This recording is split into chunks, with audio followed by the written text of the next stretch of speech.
बिस्मिल्लाहिर्रहमानिर्रहीम। अस्सलाम वालेकुम स्टूडेंट्स। आज जो हमारा नेक्स्ट टॉपिक है that is about the experiment number 14.6 बेटा, जिसमें investigation of the conditions for the seed germination. The seed germination के लिए आपने दो किस्म की कंडीशंस पढ़ी थी, इंटरनल कंडीशंस और एक्सटर्नल कंडीशंस। इंटरनल कंडीशंस में आपने क्या क्या पढ़ा था बेटे? लाइव एम्ब्रियो होना चाहिए और सफिशेंट फूड स्टोरेज होनी चाहिए।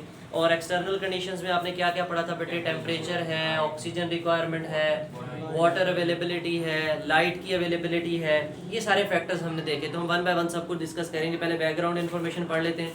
The process through which the seed develops, seed becomes active to form a young seedling is called seed germination. Favorable condition like the water, temperature, oxygen are required for the seed germination. The embryonic stem below the point of attachment of the cotyledons is called, and above the point of attachment is called. The root is the first structure that emerges from the radicle present in the seed. The plumule develops into tiny shoots which elongates and becomes out of the soil. It comes out of the soil. The seed of the most plant, when ripe, have low water content and germination cannot occur until the seed coat and other tissues have imbibed yet taken water. Air provides oxygen for the respiration in the cells of seeds differ greatly in their temperature requirement for germination. The optimum temperature for the germination of the seeds of the most plant ranges from 25 degree to 30 degree Celsius बेटा। ये आपके पास seed का structure नजर आ रहा है, उसमें radical, hypocotyl, cotyledons और ये सारी चीज़ें उसने मेंशन की हुई हैं बेटा। मटेरियल रिक्वायर्ड क्या क्या चीज़ें चाहिए? Petri dish, beakers, cotton wool, gram, bean, pea, wheat seed, कोई भी सीड ले लो आप। रेफ्रिजरेटर चाहिए, इंक्यूबेटर चाहिए, ठीक है। अब ये हम एक एक्सपेरिमेंट के लिए बाजार से इतना बड़ा फ्रिज नहीं खरीद के लाएंगे, तो हम घर के फ्रिज में रख लेंगे। To investigate the water is essential for germination बेटा, हमने पहली चीज़ ये देखनी है कि पानी वाकई ही चाहिए जर्मिनेशन के लिए या नहीं चाहिए। तो हम क्या करेंगे बेटा? Label the 3 petri dishes A, B and C। अच्छा जी, फिर क्या करेंगे? Put a layer of cotton wool at the bottom of each petri dish. Place 5 to 6 seeds soaked for the 12 hours. 12 घंटे वो हमने क्या कर देने? पहले भिगो देने in petri dish A on moist cotton wool. On यानी हमने कॉटन को गीला कर देना है और पेट्री डिश में रख देना है, और उसके ऊपर हमने 5 से 6 जो है ना वो बीज रख देने हैं। कितने देर के लिए? 12 घंटों के लिए। अच्छा, फिर वो कहता है place the 5 to 6 soaked seed in a petri dish B but keep the cotton wool dry। 5 से 6 बीज तो रख दो।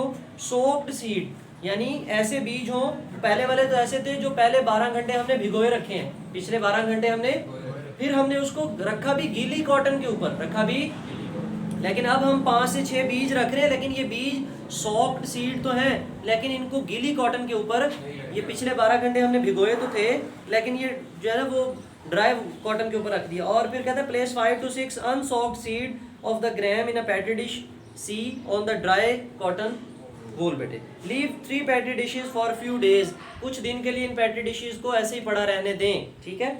ऑब्जर्वेशंस क्या है बेटे? Note down the germination of the seed in each petri dish and draw your observation. तो हम क्या करेंगे बेटा? जब हम पेट्री डिश को देखेंगे तो हमें उसके अंदर क्या चीज़ें नजर आएंगी?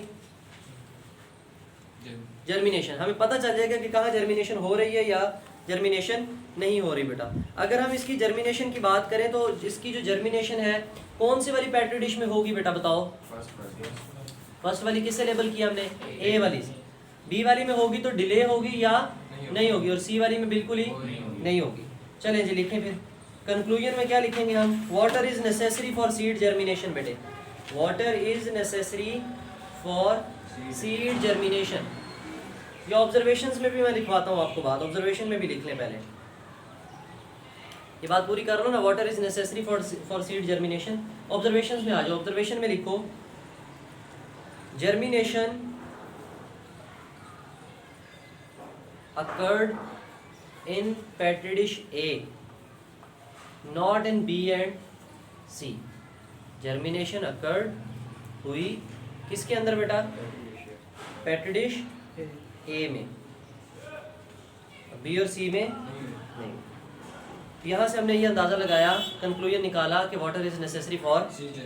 चलें जी, to investigate the effect of temperature on the germination label the 3 petri dishes. Same procedure करने जा रहे हैं। A, B और C 3 पेट्री डिशेज लेंगे। Place layer of moist cotton wool in each of them. अब तीनों में हमने गीली कॉटन रख देनी है, तीनों में गीली कॉटन।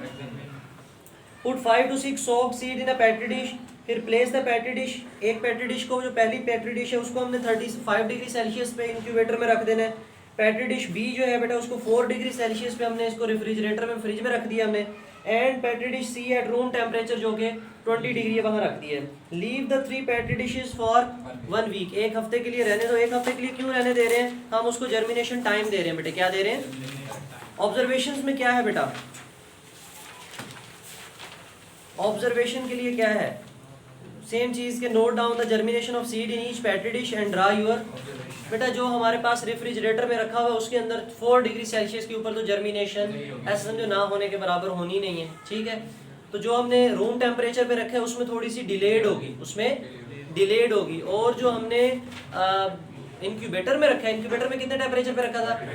और हमने पढ़ा था optimum temperature for seed germination is 25 to 35 तक जो है ना ये ऑप्टिमम टेम्परेचर है, ठीक है।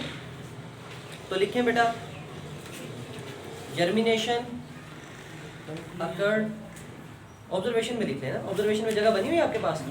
नहीं बनी हुई, चलो नहीं भी बनी हुई फिर भी एक लाइन लिख लो कि जो हमारी जर्मिनेशन है वो किस में हुई बेटा, कौन सी उसमें होगी?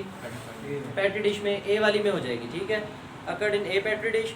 अच्छा जी, कंक्लूजन में लिखें proper temperature is required for seed germination बेटे। Proper temperature is required, proper temperature is required for seed germination, for seed germination.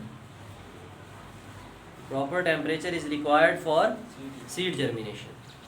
चलें जी, अगला सी पार्ट है to investigate the oxygen requirement for seed germination या germination of seed. तो कहता है कि प्रोसीजर में देखेंगे। अब हम वाटर ऑक्सीजन की रिक्वायरमेंट देख रहे हैं, तो चलें इसको देख लेते हैं कैसे करना है। Take 2 5 ml beakers, 500 ml beakers and label them A and B। 2 beaker लें, उसको A को लेबल कर दें A और दूसरे को लेबल कर दें B से। Fill the half of the beaker A, जो बीकर A है उसको आधा फिल कर लें with fertile soil and put some soaked seeds not more than 1 to 2 centimetre deep. बात समझ आई? बीकर को हम मट्टी से भर लेंगे फर्टाइल सॉइल से और उसके अंदर 1 से 2 सेंटीमीटर डीप जो है वो बीज लगा देंगे। Put some soft seed in a beaker B and fill this beaker completely with fertile soil. इस पूरे बीकर को हमने किससे भर देना है? फर्टाइल सॉइल से भर देना है। Pack the beaker B in a polythene bag.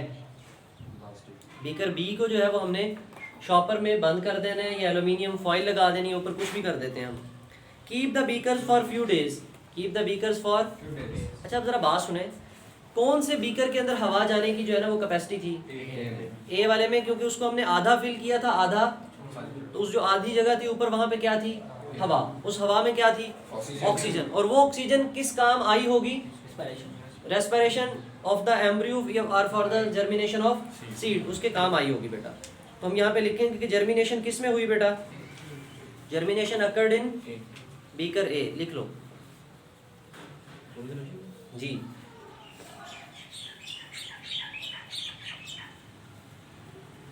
Germination occurred in beaker A. Conclusion निकाले बेटा। Oxygen is necessary for seed germination, oxygen is necessary for seed germination बेटा, for seed germination. Post lab activities लिखें।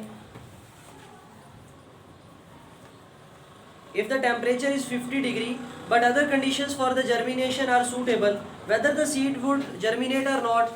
नहीं, germinate नहीं करेगा 50 degree, यानी भावलपुर में रख दिया आपने और आजकल के सीजन में ही कहता है no, seed will not germinate because enzyme do not work at 50 degree.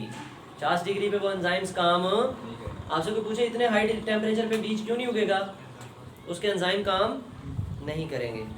No seed will not germinate because enzymes do not work at 50 degree. When does the seed complete its germination? Seed अपनी germination कब complete करता है? जी, seed completes its germination. Seed completes its germination. Germination कहते किसे हैं? जब आपका seed किस में कन्वर्ट हो जाए? सीडलिंग में।